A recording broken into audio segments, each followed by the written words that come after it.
അസ്സലാമു അലൈക്കും വറഹ്മത്തുള്ളാഹി. മഴക്കാലത്ത് നബി സല്ലല്ലാഹു അലൈഹി വസല്ലമ തങ്ങൾ പ്രത്യേകം പ്രാർത്ഥിക്കാറുള്ള പ്രാർത്ഥനകളാണ് ഇവിടെ പറയുന്നത്. നബി സല്ലല്ലാഹു അലൈഹി വസല്ലമ തങ്ങൾ മഴക്കാലത്ത് പ്രത്യേക പ്രാർത്ഥനകൾ നിർവഹിച്ചിരുന്നു. മഴ അപകടകരമാവുമെന്ന് തോന്നിയാൽ, മഴ കൊണ്ട് ഭൂമിയിൽ പ്രശ്നങ്ങളുണ്ടാകും, പ്രയാസങ്ങളുണ്ടാകുമെന്ന് തോന്നിക്കഴിഞ്ഞാൽ നബി സല്ലല്ലാഹു അലൈഹി വസല്ലമ തങ്ങൾ അല്ലാഹുമ്മ ഹവാലൈന വലാ അലൈന, അല്ലാഹുമ്മ ഹവാലൈന വലാ അലൈന എന്ന പ്രാർത്ഥന നിർവഹിക്കുമായിരുന്നു. ഇമാം ബുഖാരി റളിയല്ലാഹു അൻഹു റിപ്പോർട്ട് ചെയ്ത ഹദീസിൽ ഈ പ്രാർത്ഥന നമുക്ക് കാണാൻ സാധിക്കും. മഴ പ്രതികൂലമായി സംഭവിക്കുമെന്ന് തോന്നിക്കഴിഞ്ഞാൽ നബി സല്ലല്ലാഹു അലൈഹി വസല്ലമ തങ്ങൾ ഇപ്രകാരം പ്രാർത്ഥിച്ചിട്ടുണ്ട്. അതുപോലെ തന്നെയാണ് മഴ തോർന്നു കഴിഞ്ഞാൽ, മഴ അവസാനിച്ചു കഴിഞ്ഞാൽ നബി സല്ലല്ലാഹു അലൈഹി വസല്ലമ തങ്ങൾ മുതിർന ബിഫളിലില്ലാഹ്, മുതിർന ബിഫളിലില്ലാഹി വറഹ്മതിഹി, മുതിർന ബിഫളിലില്ലാഹി വറഹ്മതിഹി എന്ന പ്രാർത്ഥന നബി തങ്ങൾ നിർവഹിച്ചിട്ടുണ്ട്. ഇമാം ബുഖാരി റളിയല്ലാഹു അൻഹു റിപ്പോർട്ട് ചെയ്ത ഹദീസിൽ ഈ പ്രാർത്ഥന നമുക്ക് കാണാൻ സാധിക്കും.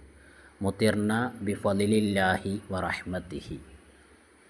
മഴ തോർന്നു കഴിഞ്ഞാൽ ഈ പ്രാർത്ഥന നിർവഹിക്കൽ പ്രത്യേകം സുന്നത്തായ കാര്യമാണ്. അതുപോലെ തന്നെ ആകാശത്ത് കണ്ട മേഘം പെയ്യാതെ പോയാൽ നബി സല്ലല്ലാഹു അലൈഹി വസല്ലമ തങ്ങൾ അൽഹംദുലില്ലാ എന്ന് അള്ളാഹുവിനെ സ്തുതിച്ചിട്ടുണ്ട്. ഇമാം ബുഖാരി റളിയല്ലാഹു അൻഹു വളരെ വ്യക്തമായ ഈ കാര്യം ഹദീസിലൂടെ വ്യക്തമാക്കുന്നുണ്ട്. ആകാശത്ത് കണ്ട മേഘം ഇല്ലാതെ പോയി കഴിഞ്ഞാൽ, ആകാശത്ത് മേഘം കാണുകയും അത് പെയ്യാതെ പോയിക്കഴിഞ്ഞാൽ നബി സല്ലല്ലാഹു അലൈഹി വസല്ലമ തങ്ങൾ അൽഹംദുലില്ലാ എന്ന് അള്ളാഹുവിനെ സ്തുതിക്കുമായിരുന്നു. അതുകൊണ്ട് തന്നെ ആകാശത്ത് കാർമേഘങ്ങൾ കാണുകയും അത് പെയ്യാതെ പോവുകയും ചെയ്താൽ മഴയെ ശപിക്കാതെ, അല്ലെങ്കിൽ എന്തുകൊണ്ട് മഴ പെയ്യുന്നില്ല എന്ന് ആവലാതിപ്പെടാതെ അൽഹംദുലില്ലാ എന്ന് പറയൽ പ്രത്യേകം സുന്നത്താണ്. അതുപോലെ തന്നെ മഴ പെയ്യാൻ തുടങ്ങിയാൽ നബി സല്ലല്ലാഹു അലൈഹി വസല്ലമ തങ്ങൾ അല്ലാഹുമ്മ സ്വയ്യിബൻ നാഫിഅ, അല്ലാഹുമ്മ സ്വയ്യിബൻ നാഫിഅ എന്ന് പ്രാർത്ഥിക്കുമായിരുന്നു.